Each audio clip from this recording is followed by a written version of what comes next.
Hello दोस्तों, स्वागत है आप सभी का मेरे YouTube चैनल पर। आज हम सॉल्व करने जा रहे हैं द्विघात समीकरण।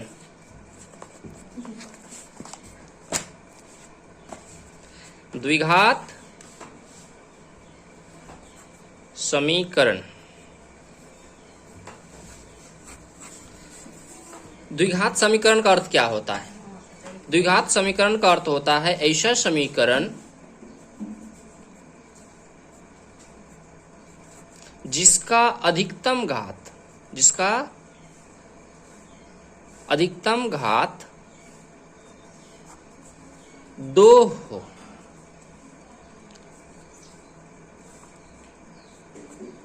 ठीक, इसका व्यापक रूप होता है ax² plus bx plus c equal to 0। a b c ये कोई भी संख्या हो सकते हैं, लेकिन a कभी भी 0 नहीं होगा। यदि a 0 हो जाएगा तो पूरा टर्म 0, तो ये द्विघात समीकरण नहीं होंगे। एग्जाम्पल लेते हैं, जैसे मान लीजिए 4x² 3x plus 7 equal to 0। तो इसका अधिकतम घात कितना है? 2 है। तो ये क्या होंगे? द्विघात समीकरण होंगे। द्विघात समीकरण है। लेकिन 4x³ plus 3x² plus 7 equal to 0, तो क्या ये द्विघात समीकरण होंगे? नहीं, क्योंकि इसका अधिकतम घात कितना है? 3। यदि किसी समीकरण का अधिकतम घात 2 से अधिक हो जाए तो ये द्विघात समीकरण नहीं होंगे। तो आज सॉल्व करने जा रहे हैं प्रश्नावली 4.1। जांच कीजिए कि क्या निम्न द्विघात समीकरण है। यहाँ जो जितने क्वेश्चन हैं हमें जांचना है कि ये द्विघात समीकरण है कि नहीं है। चलिए आगे बढ़ते हैं। प्रश्नावली 4.1। क्वेश्चन क्या कहता है? x प्लस 1 का स्क्वायर बराबर 2 इंटू x माइनस 3। क्वेश्चन लिखते हैं, x प्लस 1 का स्क्वायर एक नंबर बराबर 2 इंटू एक्स माइनस 3। आप लोग जानते हैं इसको आप दो टर्म में लिख सकते हैं, या तो x प्लस 1 इसको 2 बार करके लिख सकते हैं, या तो आप डायरेक्ट फॉर्मूला में भी लिख सकते हैं। तो फॉर्मूला में कैसे बनाएं? x प्लस 1 का स्क्वायर क्या होता है? a प्लस बी का whole square. a plus B का होल स्क्वायर बराबर a² plus B square plus 2ab। तो इस टर्म में हम लोग तोड़ेंगे, तो a इसको a मानते हैं, तो x² plus a² plus b square, x² plus 1 square plus 2ab बराबर 2 को 1 से मल्टीप्लाई 2x प्लस माइनस में माइनस 2 को 3 से multiply 2 3 6 x² plus 1 plus 2 into x into 1, तो 2x बराबर 2x माइनस 6।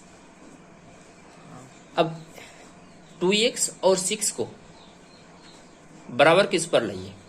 तो x² प्लस 1 प्लस 2x। यदि 2x को बराबर किस पर लाएंगे? प्लस है तो माइनस में आ जाएगा, और माइनस में है तो ये प्लस हो जाएगा, बराबर 0।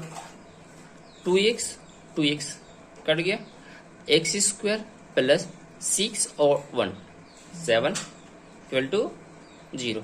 यहाँ देखिए समीकरण में अधिकतम घात कितना है? 2 है। तो ये द्विघात समीकरण होंगे कि नहीं होंगे? चूंकि समीकरण का अधिकतम घात या समीकरण में अधिकतम घात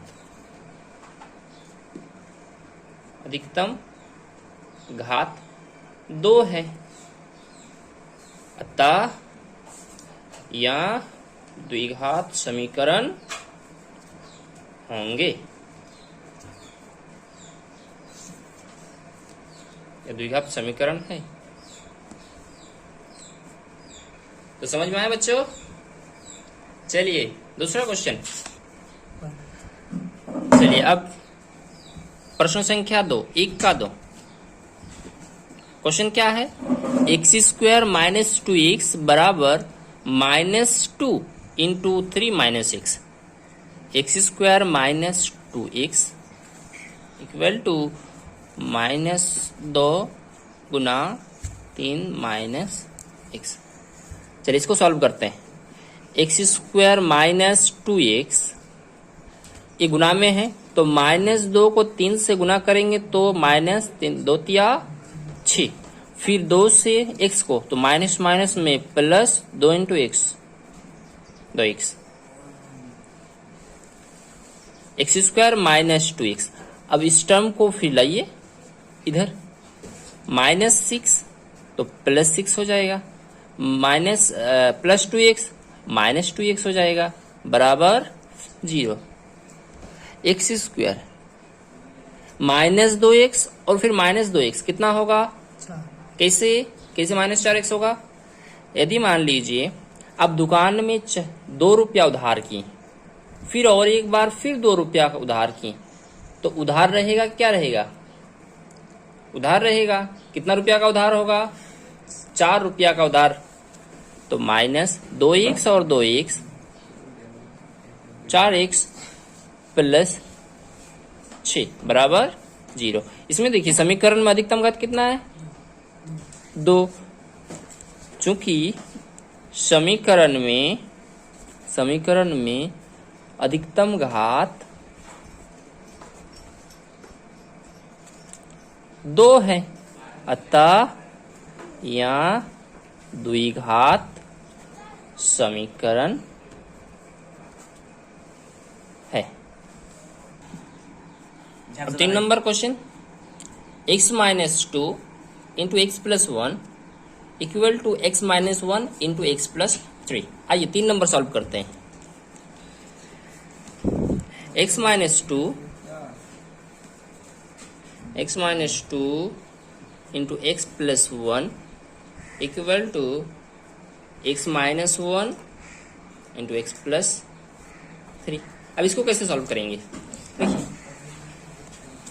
पहले x के साथ इस टर्म को गुना करना है, x प्लस 1, आप लोग तो गुना करना जानते हैं, -2 फिर इसके साथ x के साथ फिर x प्लस 3 को गुना करना है, और फिर -1 को x प्लस 3 के साथ multiply. x into x² x को 1 से गुना करेंगे तो x -2 इंटू एक्स -2x और माइनस प्लस में माइनस 2 1 का 2 x into x² plus 3x -1 को x से -x और -3 x² प्लस x -2x, तो क्या होगा इसमें? -x फिर -2 और इधर फिर x², ये 3 प्लस में है -x, तो 3 plus 3x -6 plus 2x, 3x से x गया 2x -3। अब इस टर्म में लाइए, इधर लाना है x² -x -2। अब इसको पूरे टर्म को इधर लाएंगे तो प्लस में है तो -x² -2x और माइनस में है तो +3, इधर कुछ नहीं बचा तो 0। देखिए अब x² plus x² minus cut गया। अब -x और -2x तो क्या होगा? -3x -2 प्लस 3, प्लस माइनस में माइनस होगा, बड़े से छोटे को घटाएंगे, 3 से 2 गया 1, और जो बड़ा है उसी का पहचान, क्योंकि 3 के आगे प्लस है तो प्लस। यदि 3 का आगे माइनस होता और इसका आगे प्लस होता तो यहाँ माइनस लगाते, ठीक है, बराबर 0। इसमें देखिए घात 2 है क्या इसमें घात? नहीं है, तो यहाँ द्विघात समीकरण नहीं होंगे, क्योंकि समीकरण में अधिकतम घात 2 नहीं है, 2 नहीं है, अतः यहाँ द्विघात समीकरण नहीं है। समझ में आया?